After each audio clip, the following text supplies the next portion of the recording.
CID के बेकसूर officers मारे जा रहे हैं और आपकी मदद से हम उन्हें बचा सकते हैं। ये कैसे हो सकता है? दया का खून मेरी पैंट में। दया की जान खतरे में।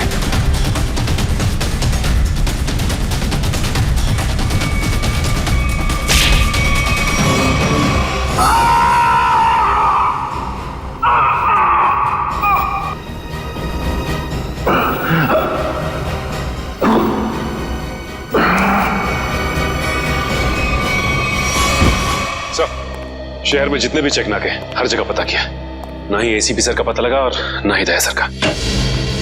एसीपी का तो पता नहीं लगा, लेकिन दया का पता लग गया। पता चल गया? कहाँ है वो? जी, उन्हें कुछ गुंडे उठाकर कहीं कैद करके रखे हुए हैं। उनकी हालत बहुत खराब है।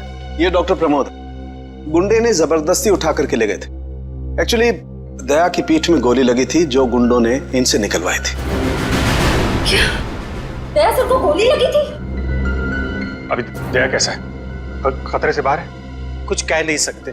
मैंने गोली तो निकाल ली है, पर वहां का माहौल जिस तरह का है, किसी भी मरीज के लिए वो ठीक नहीं है। आपको कुछ तो याद होगा डॉक्टर साहब, कहाँ है उन गुंडों का अड्डा? उन्होंने मेरी आंखों पर पट्टी बांधी हुई थी तो मैं कुछ देख नहीं सका। वहां जाने के बाद तो पट्टी खोली होगी ना? वहां पे देखा होगा उनको? उनके चेहरे याद हैं आपको? जी, चेहरा देखा हुआ है। Very good. पंकज, इसके जाट इसको बुलाओ जल्दी से।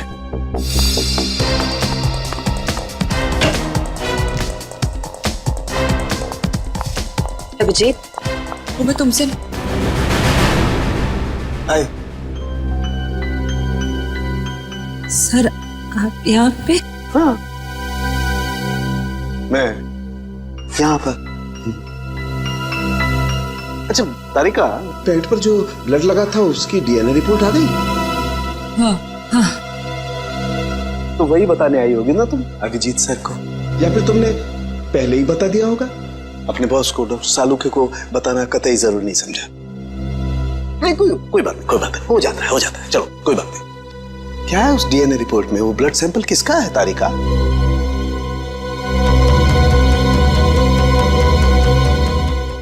दया का।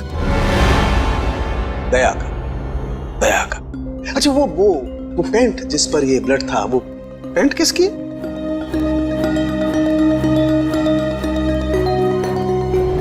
ये कैसे हो सकता है? दया का खून मेरी पैंट में। अभिजीत की। अब इतने दूर आए हैं तो ऐसे ही टाइम बेकार थोड़ी जाने दूंगी मैं। वाह बीवी जी वाह, इसे कहते हैं बहती गंगा में हाथ धोना। केतन, बहुत प्यास लगी है, नारियल पानी पीते हैं, चलो ना। केतन, अरे नहीं, क्यों? छोड़ो। चलो ना प्लीज। केतन, बाकी शॉपिंग ना किसी और दिन करते हैं, चलो घर चलते हैं। नहीं, मुझे अभी करनी है शॉपिंग। किसी और दिन क्यों? समझो ना यार, मेरा पेट खराब है, प्लीज। नहीं अभी समझा करो। मैं कह रही हूँ ना। घर चलते हैं, प्लीज मानो बात। केतन, कहाँ थे तुम केतन? कौन है ये? मुझे क्या पता, मैंने नहीं जानता। तुम मुझे नहीं जानते? अपनी सिमी को नहीं जानते केतन? देखिए बहन जी, आपको कोई गलतफहमी हो गई है। ये केतन नहीं है, ये मेरे पति जय है। मुझे अपने पति को पहचानने में कोई गलतफहमी नहीं हुई। ये मेरे केतन हैं। शायद आपके पति की शक्ल मेरे से मिलती होगी। मेरा नाम तो जय है, जय धनकिशोर। ये देखिए मेरा ड्राइविंग लाइसेंस।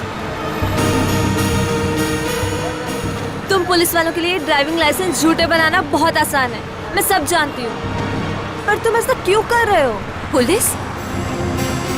बहन जी, ये पुलिस में नहीं है, ये तो मार्केटिंग मैनेजर है।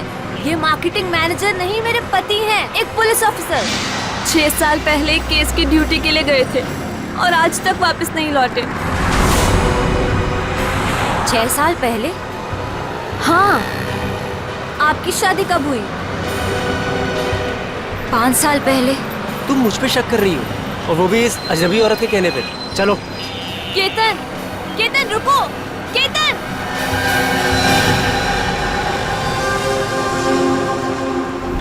अभिजीत की पैंट पर दया का खून। 3 बार टेस्ट करवाया गया, लेकिन नतीजा वही। और इसीलिए तुमने वो पैंट चुपचाप तारिका को दे दी क्योंकि तुम्हें मालूम था कि उस पैंट पर दया का खून लगा हुआ है। अगर मुझे पता होता कि मेरी पैंट पे दया का खून है तो मैं उसे टेस्ट करने के लिए देता ही क्यों?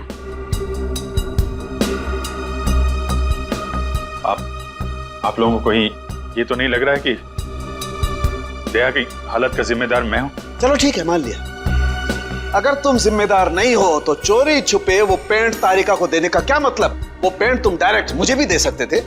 दे सकता था सर, लेकिन आपकी आंखों पे मेरी खिलाफत का चश्मा चढ़ा रहता है। मुझे नीचा दिखाने का कोई मौका नहीं छोड़ते हैं आप, इसलिए आपको वो पैंट नहीं दी थी मैंने। और इसीलिए सीनियर इंस्पेक्टर अभिजीत, आपने ये भी नहीं बताया कि जिस वक्त दया जख्मी हुआ आप खुद वहां पर मौजूद थे।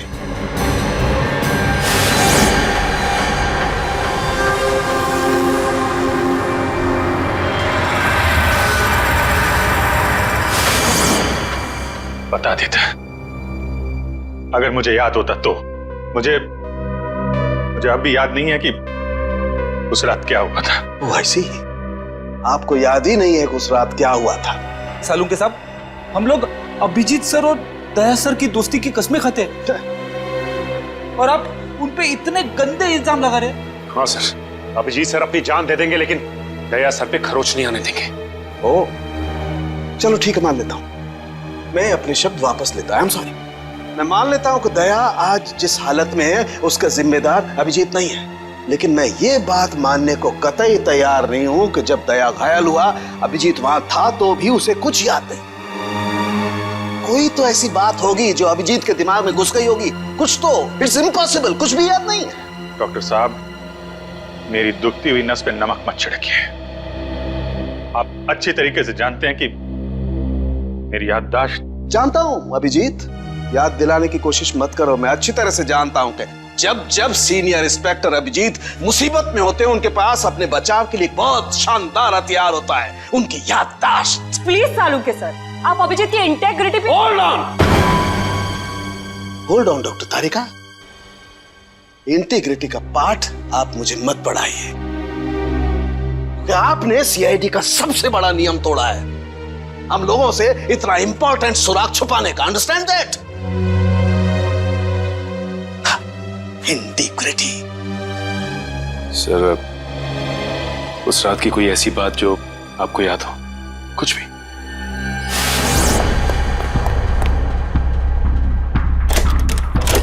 मैं तेजा के पीछे भाग रहा था, वो भाग के गाड़ी में बैठ गया और फिर किसी ने उसे गोली मार दी और गाड़ी से बाहर फेंक दिया।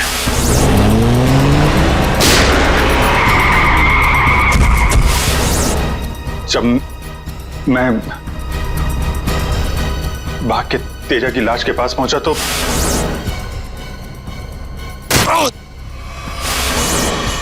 किसी ने मेरे गर्दन के पीछे कुछ सुई जैसी फिर मैं बेहोश हो गया और दूसरे दिन जब आंख खुली तो मैंने पाया कि मैं एक सड़क के ऊपर गिरा पड़ा। इस बीच क्या हुआ मुझे कुछ याद नहीं, मुझे कुछ याद नहीं। ठीक है, कोई बात नहीं। उस रात एग्जैक्टली क्या हुआ था ये पता चल जाएगा इस गोली के जरिए। ये वो गोली है जो दया की पीठ में से निकाली थी डॉक्टर प्रमोद ने, और इस गोली की बैलिस्टिक रिपोर्ट से पता चल जाएगा कि दरअसल ये गोली किसकी गन से चली है। Tarika, come with me. Doctor Pramod, एक मिनट। आपको स्केच बनवाने हैं और मुझे आपसे कुछ सवालों का जवाब चाहिए। जी पूछिए। डॉक्टर साहब, आपको उन गुंडों ने कहां से किडनैप किया था? प्रताप नगर से। और फिर आपकी आंखों पे पट्टी बांधी थी? जी, और उसके बाद गाड़ी में बिठाकर उनके अड्डे तक लेकर गए। अड्डे तक पहुंचने में आपको कितना टाइम लगा होगा, कुछ याद है आपको? 40-45 मिनट। 40-45 मिनट। कितने बजे की बात है ये?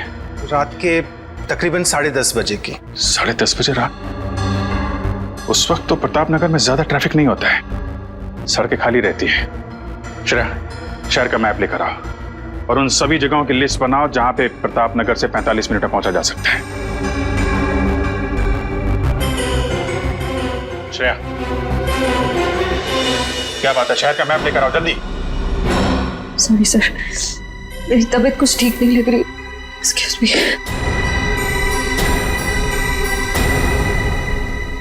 आई कांट बिलीव दिस माया।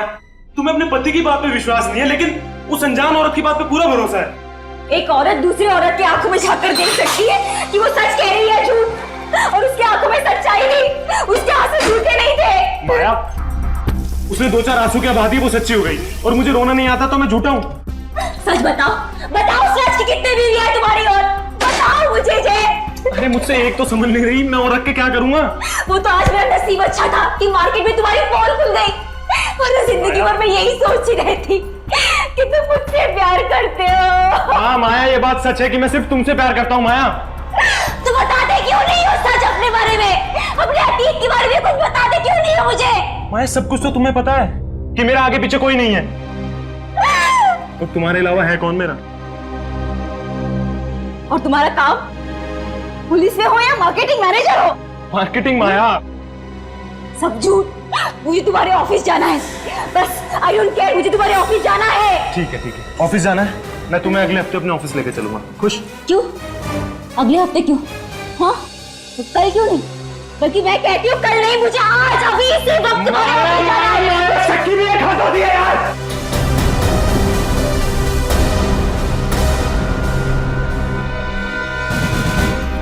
ठीक है मैं I'm sorry मैं तुम्हें ऑफिस लेके चलूंगा। झूठ बोलने की भी हद होती है जय। उसके तरह अब जब तक मुझे सच्चाई नहीं बताओगे तब तक मुझसे बात करने मत आना तुम। माया, लिसन टू मी माया, सुनो माया, माया, माया, open the door Maya.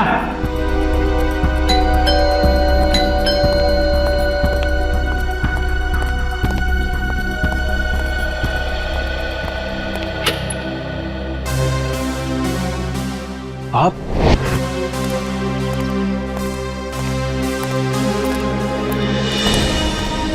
Ketan, mission का काम रोक दो और इसी वक्त चले जाओ यहाँ से।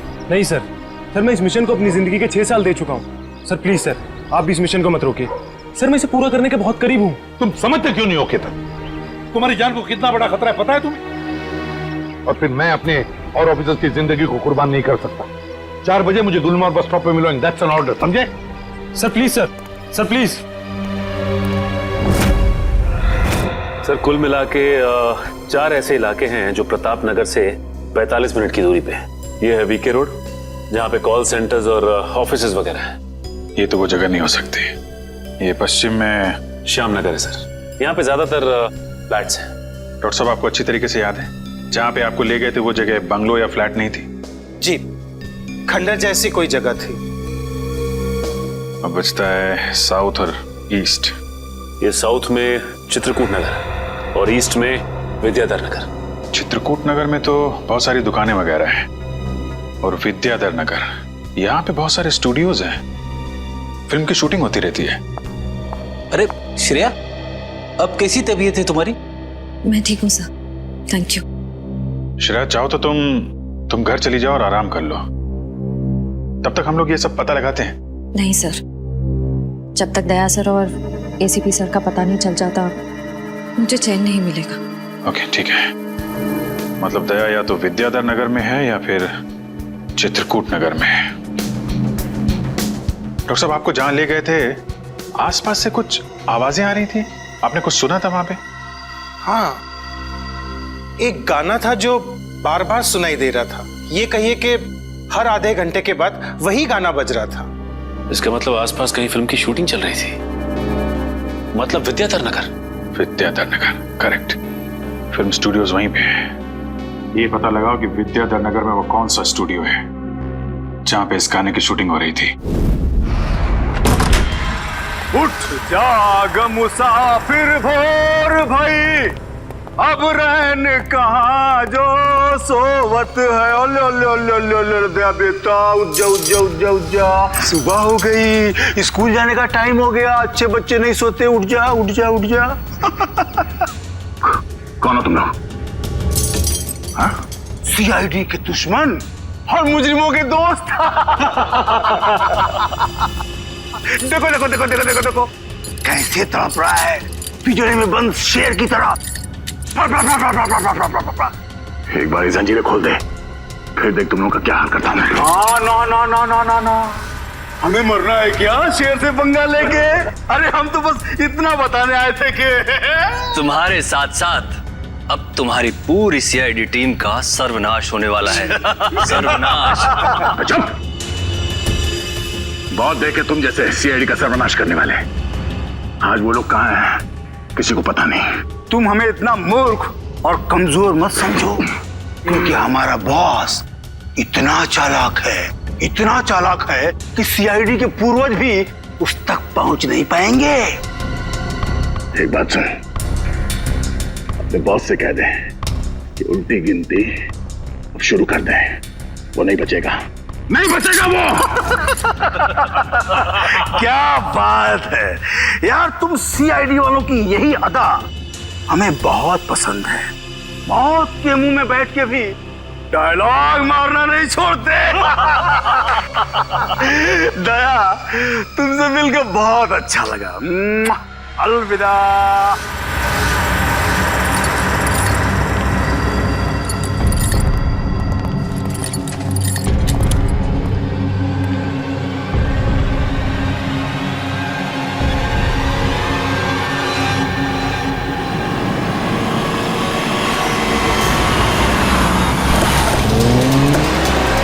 ये चाय और प्यार व्यार गाने की शूटिंग इसी स्टूडियो में चल रही थी ना? हाँ सर, यही है वो विराज स्टूडियो। दया को यहीं कहीं रखा गया होगा।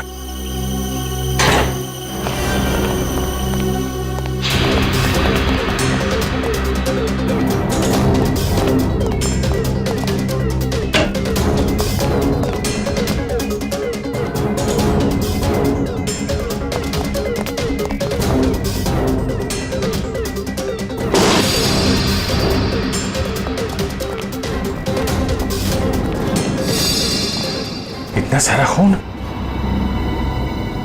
मतलब सर, दया सर यहीं पे थे? ये जंजीरें, इन जंजीरों से बांध के रखा गया था मेरे दोस्त को। एक बार ये भेड़िए मिल जाएं। सर, ये चाय का ग्लास मिला है। चाय अभी तक गर्म है सर। चाय गर्म है, इसका मतलब वो लोग ज्यादा दूर नहीं गए होंगे।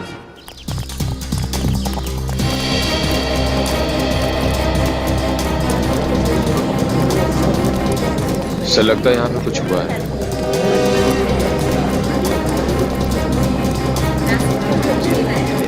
हटिए प्लीज, साइड दीजिए प्लीज, हम लोग सीआईडी से।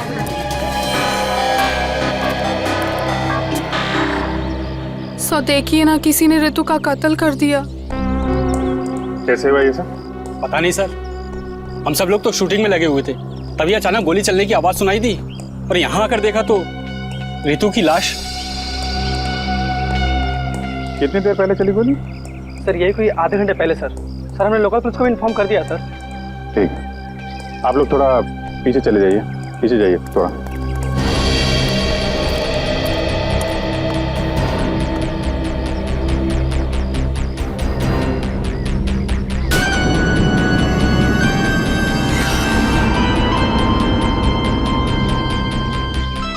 एग्जिट गुंडा माथे पे। गोली लगी होगी तो 2-3 सेकंड में बेचारी मर गई होगी। गोली लगी और आर पार। जरा चेक करो आसपास, देखो गोली इस डायरेक्शन में कहीं मिलती है क्या?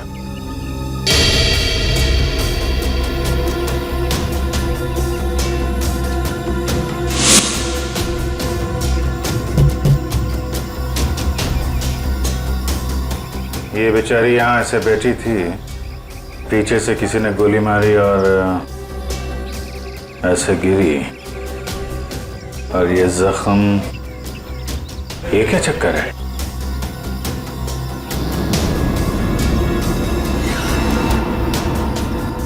विग पहनी हुई थी इसने।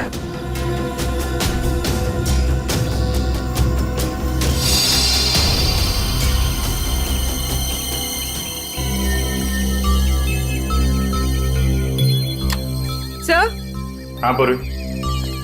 गोली मिल गई। राइफल की गोली लगती है, रख लो इसे। ये विग पहनती थी क्या? जी नहीं सर, वो एक्चुअली मेरी हेयर ड्रेसर थी और मेरे विग्स वगैरह सब कुछ वही संभालती थी। जो विग उसने पहना है ना, वो मेरे नेक्स्ट सीन में यूज होने वाला था। रितु ने आपकी विग पहनी हुई थी? जी सर। दुष्यंत समझे, जब रितु को गोली मारी गई तो खूनी ने उसका चेहरा नहीं देखा, गोली पीछे से मारी गई है। और जब रितु को गोली लगी तब उसने इनका विग पहन रखा था। मतलब गोली पे रितु का नहीं, आपका नाम लिखा था। क्या? जी हाँ, आपकी जान खतरे में है। ये देखो, 0.338 कैलिबर की गोली है ये, जिससे रितु को मारा गया है, जो सिर्फ स्नाइपर राइफल से चलाई जा सकती है। तो सालू के साहब, ये इसके सिर पे 2 लाल निशान के हैं। ये लाल निशान एंट्री और एग्जिट वुंड है। रितु की खोपड़ी में गोली यहां से घुसी और यहां से बाहर निकली। ये एग्जिट वुंड एंट्री वुंड से आधा इंच करीब नीचे है, मतलब गोली ऊपर से नीचे की तरफ आई है। जी हाँ, गोली रितु की खोपड़ी में यहां से घुसी और यहां से बाहर निकलकर सीधे वैनिटी वैन के फुटबोर्ड पे जाके अटक गई। और हमारे कैलकुलेशंस के हिसाब से गोली चली है यहाँ से, ऐसे। गोली लगभग 2-3 मंजिल की ऊंचाई से चलाई गई है। काफी कुछ पता लगा लिया सर आपने। हाँ, रितु के केस में तो मैंने काफी कुछ पता लगा लिया है।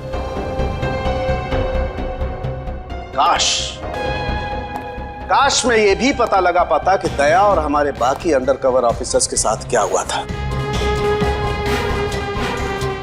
मगर अफसोस, जो व्यक्ति ये बात बता सकता है वो बताना ही नहीं चाहता है। क्या मतलब है आपका बताना नहीं चाहता? याद होगा तो बताऊंगा ना। आपको तो बस बहाना चाहिए मेरे पीछे पड़े रहने का। नहीं अभिजीत, सालू के कभी किसी पर बेवजह इल्जाम नहीं लगाया करता है। डॉक्टर साहब प्लीज। आप क्या प्लीज? प्लीज सर, सालू के साहब प्लीज, क्या आप फिलहाल हम सिर्फ रितु के केस के बारे में बात कर सकते हैं? रितु के केस में मुझे जितना बताना था मैंने बता दिया है। बस अब मुझे इंतजार है किसी ऐसे सुराग का जिससे ये पता लगाया जा सके कि दया के साथ क्या हुआ था। That's it. देखा, इसीलिए मैंने तुमसे कहा था कि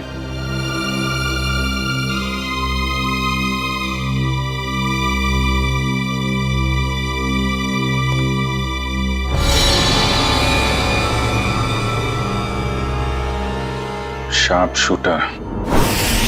साहब मैं आपको बोल रहा हूँ ना, पिछले 1 हफ्ते से यहाँ कोई शूटिंग नहीं हुई, तो यहाँ किसी का आने का सवाल ही नहीं उठता। मतलब पिछले 1 हफ्ते से तुम्हारे अलावा स्टूडियो में कोई नहीं आया? जी नहीं साहब। मतलब गोली तुमने चलाई? मैं गोली कैसे चला सकता हूँ? मुझे तो दिवाली के पटाखों से भी डर लगता है। तो फिर ठीक से सोच के बताओ, कोई ना कोई तो गया था दूसरे माले में। हाँ साहब, एक प्लम्बर आया था वो पाइप ठीक करने के लिए। दूसरे माले पे? जी हाँ। चलो जरा ऊपर चलिए।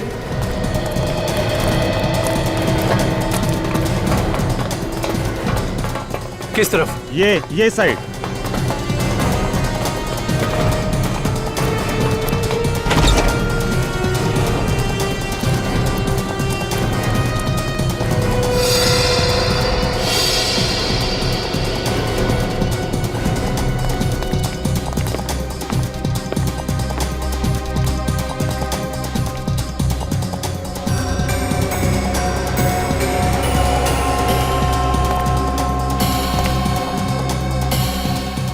यहां से रितु वहां पे थी और शार्प शूटर ने गोली शायद यहां से चलाई होगी।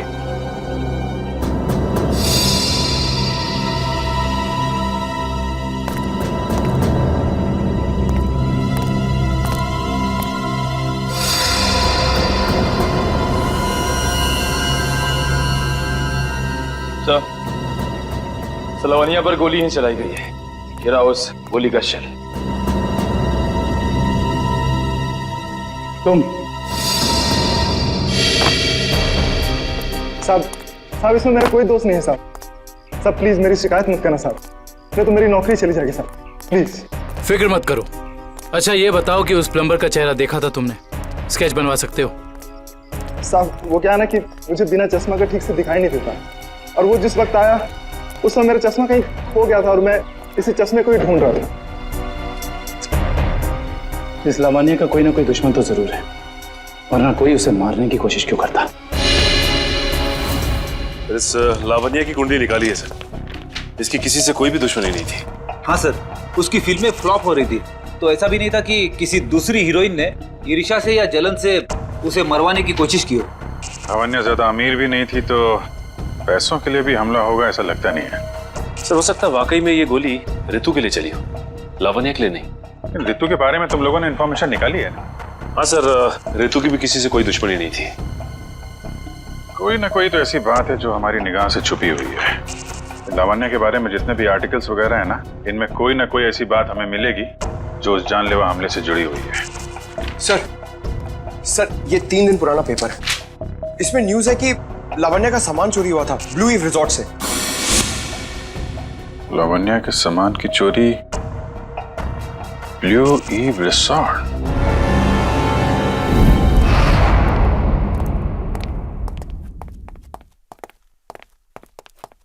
यही रूम है सर।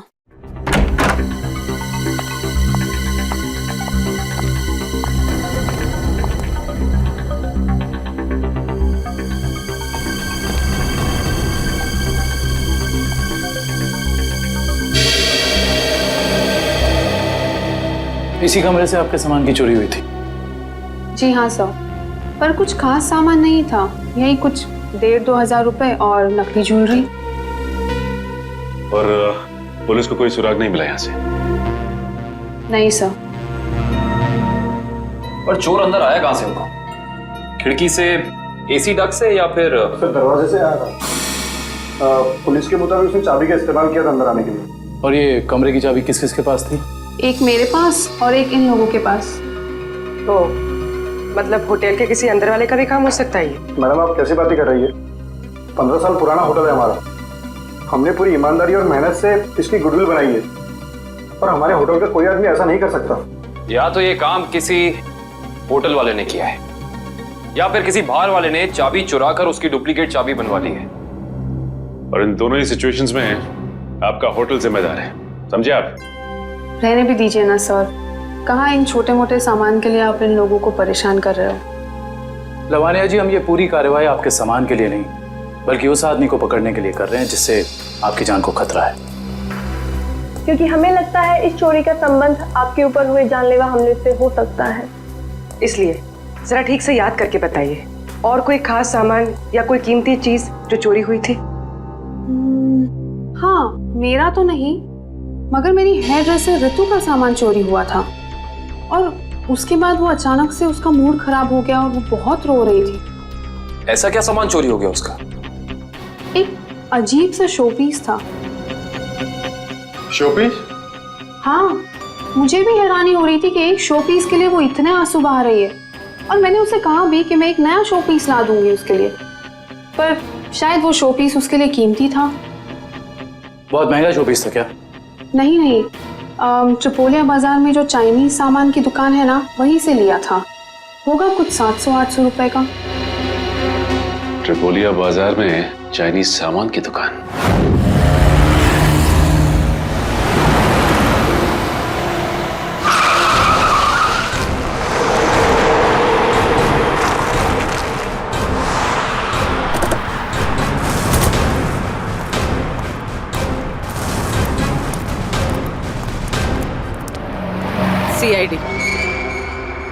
सीआईडी? एक खून के सिलसिले में आपसे पूछताछ कर रही हूँ। खून? किसका खून हो गया है? ये ऋतु हैं, फिल्म इंडस्ट्री में हेयर ड्रेसर का काम करती हैं। कुछ याद आया? मैंने तो इसे नहीं देखा कभी। शनिवार को ये आपकी दुकान पे आई थी, इन्होंने एक मूर्ति खरीदी थी। इस जैसी मूर्ति थी। शनिवार को तो मैं छुट्टी पे था। हाँ, सुशांत दुकान संभाल रहा था। क्यों सुशांत, तुमने देखा था इन्हें? हो सकता है यो, शनिवार का दिन बहुत बिजी दिन होता है ना, बहुत से लोग आते हैं।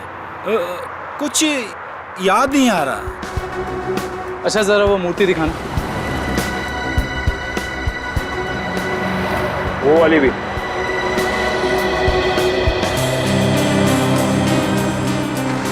ऐसे और कितने पीसेस हैं आपकी दुकान पे? यही कोई 15-20 पीस होंगे। क्यों सुशांत? जी।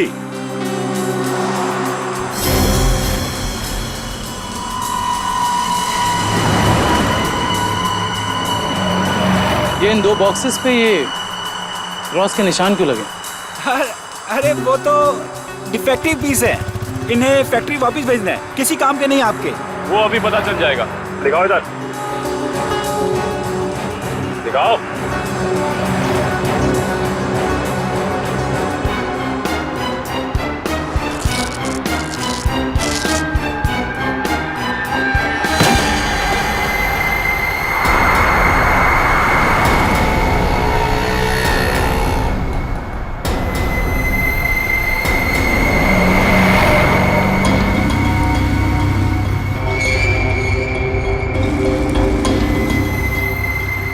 तो ये सब ड्रग्स का चक्कर है? रितु को भी ऐसे ही शोपीस बेचा था?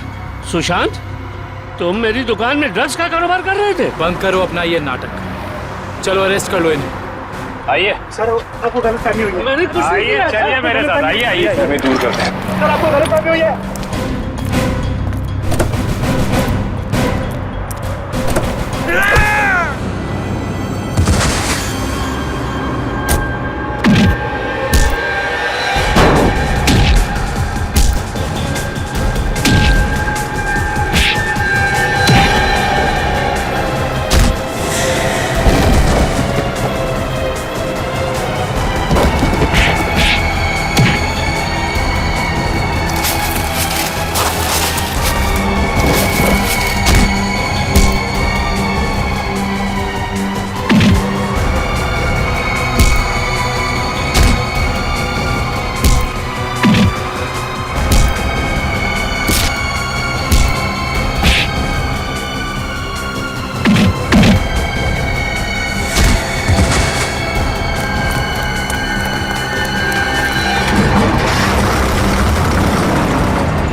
सुशांत, किसने किया ये? बोलो सुशांत, जवाब दो। हाँ बोलो, बोलो सुशांत, किसने किया ये? सुशांत,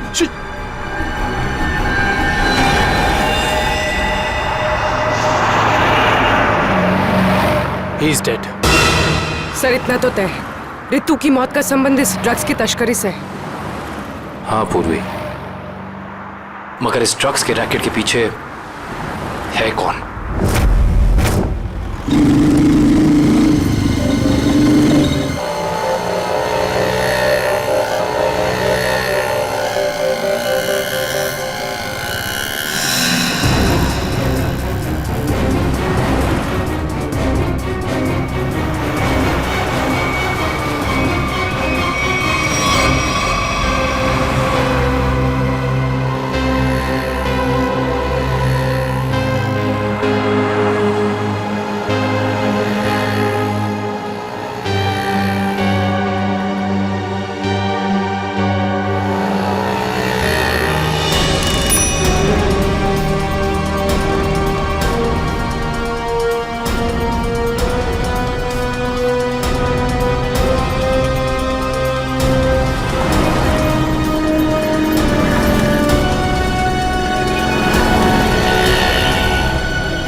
क्या हुआ सर, इतना अर्जेंट बुला लिया?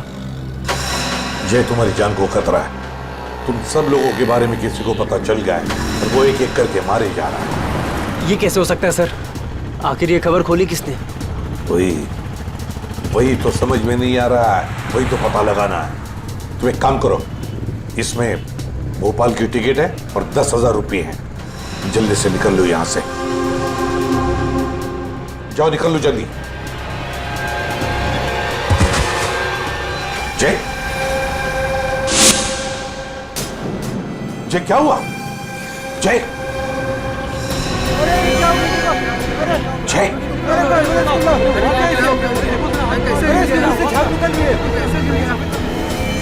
माय गॉड,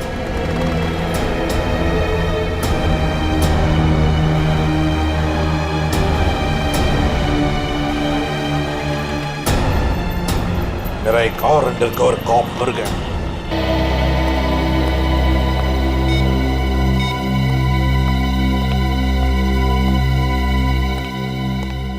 सर का फोन क्यों नहीं लग रहा है?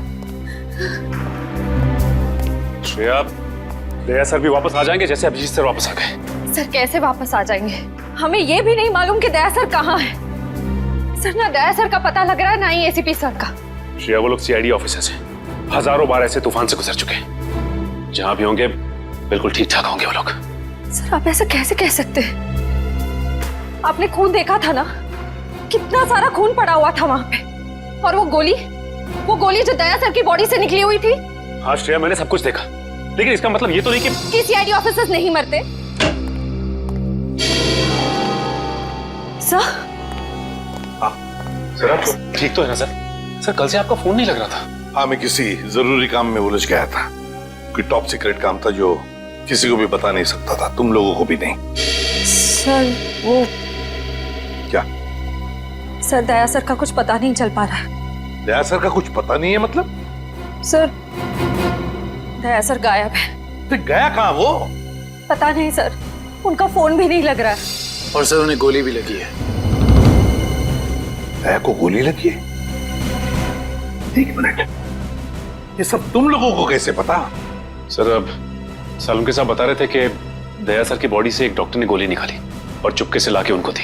दया की बॉडी में से गोली निकालकर उसने सालुंके को भेज दी गोली। अभिजीत कहाँ है? सर अभिजीत सर भी गायब थे, अभी 3 घंटे पहले वापस आए। और तो और सर, अभिजीत सर की पैंट पे दया सर का खून लगा हुआ था। अभिजीत गायब था, 3 घंटे पहले वापस आया और उसके पैंट के ऊपर दया का खून। और उन्हें कुछ याद नहीं है सर। और उन्हें कुछ याद नहीं। फिर वही बात। ये अभिजीत जब भी कभी मुसीबत में पड़ता है, इसकी याददाश्त चली जाती है।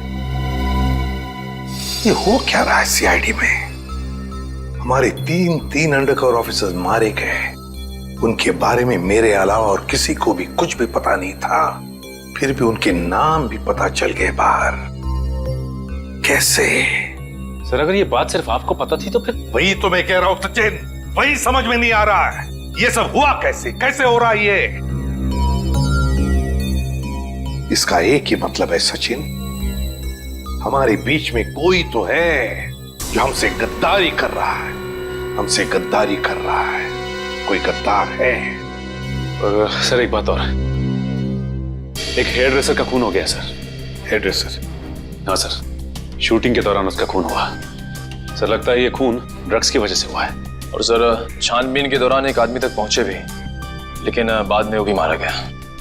और सर उसकी जेब से हमें ये कागज मिला है सर, इसके ऊपर कुछ नंबर्स लिखे हुए हैं।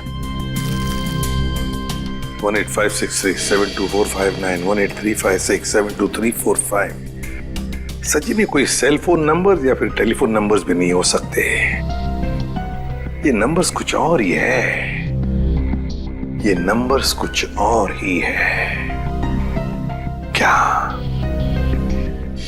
क्या नंबर्स हो सकते हैं ये? आसान। अरे ये लोग तो तुम्हारे साथ हैं। तुम्हारा ऑफिसर तो तुम्हें ढूंढ ढूंढ के परेशान हो रहे। मैं कहाँ गया था उनको पता है। अब तू बता, ऐसी कौन सी बात है जो तू मुझे फोन पर नहीं बता सकता था? प्रद्युमन, ये बात हम दोनों अकेले में नहीं कर सकते। क्यों? ऐसी क्या बात है जो तू इन सबके सामने नहीं बता सकता? कर सकते हैं, लेकिन डरता हूं कि जिस आदमी को ये लोग अपना हीरो समझते हैं, जिसके जैसा बनने की कोशिश करते हैं, सपने देखते हैं, कहीं वो खुद आज इन लोगों की नजरों में गिर न जाए। घुमा फिरा के बात करना बंद कर सालुंखे और साफ साफ बता, और सबके सामने बता। ठीक है, साफ साफ बोलता हूं और इन सब के सामने बोलता हूं, लेकिन जो मैं बताऊंगा उसे सुन करके ये मत सोचना कि मैं किसी से बदला ले रहा हूं या किसी के साथ दुश्मनी निकाल रहा हूं। क्राइम स्पॉट की बैलिस्टिक रिपोर्ट आ गई है। क्या लिखा है रिपोर्ट में? पहली गोली चली कल्लू पर, अभिजीत की गन से। हमारे अंडरकवर कॉप पर? जी हाँ, और इतना ही नहीं, दूसरी गोली लगी भीखू को, दया की गन से। नहीं, ऐसा नहीं हो सकता। अभिजीत और दया सर भीकू और कल्लू को इस तरह से कुर्सी पे बांध के गोली नहीं चला सकते सर। मेरे बैलिस्टिक रिपोर्ट कभी झूठ नहीं बोलती है, और सबसे इंपॉर्टेंट रिपोर्ट, वो रिपोर्ट जिसकी वजह से मैं इन लोगों को बाहर जाने के लिए कह रहा था। अभिजीत का फोन है। अभिजीत, कहां हो तुम? अभी इसी वक्त फोरेंसिक लैब में चले आओ। Forensic lab? क्यों सर, क्या हुआ? अभिजीत, तुमने गोली चलाई कल्लू पर। कालू को गोली मैंने? सर, मैं एक बेसहारा पे गोली क्यों चलाऊंगा? अभिजीत, तुम अभी इसी वक्त फोरेंसिक लैब चले आओ, and that's an order. Sir, ये बात सुन के जितना धक्का आपको लगा है उतना मुझे भी लगा है। जब तक मैं ये पता नहीं कर लेता कि उस रात क्या हुआ था, मैं नहीं आऊंगा सर। तो क्या तुम मेरे खिलाफ जाओगे? सर, मैं आपके खिलाफ नहीं जा रहा हूं सर। सर, वही कर रहा हूं जो आपने हमेशा सिखाया है, सीआईडी की ड्यूटी सर। अभिजीत, मना कर दिया? आपके ऑनेस्ट, ब्रिलियंट, इंटेलिजेंट ऑफिसर ने आपका ऑर्डर मानने से मना कर दिया एसीपी साहब। मैं जानता था प्रद्युमन, ये अभिजीत एक न एक दिन पूरी सीआईडी टीम के लिए वो मछली साबित होगा जो पूरे के पूरे तालाब को गंदा कर देती। इस अभिजीत की वजह से पूरी की पूरी सीआईडी टीम बदनाम हो रही है। कलंक है ये अभिजीत, सीआईडी टीम पर एक बहुत बड़ा धब्बा है, कलंक। बस कीजिए सर, बस कीजिए। कितना भला बुरा बोलेंगे आप? मैं बस कर दूं? मैं तो बस कर दूंगा तारिका, लेकिन ये रिपोर्ट, इसका क्या करोगी? ये बस नहीं करेगी तारिका, ये बस नहीं करेगी बॉस। जानते हो इस रिपोर्ट में क्या है? क्या है उस रिपोर्ट में? दया पर गोली किसने चलाई? किसने मारी सालुंखे? किसने मारी गोली? प्रद्युमन, दया पर गोली तुम्हारे honest, intelligent, brilliant officer Abhijeet ने चलाई है। क्या? दया अभिजीत की गोली का शिकार हुआ है प्रद्युमन। अभिजीत ने गोली चलाई है दया पर। अभिजीत ने? हाँ, अभिजीत ने दया को गोली मारी।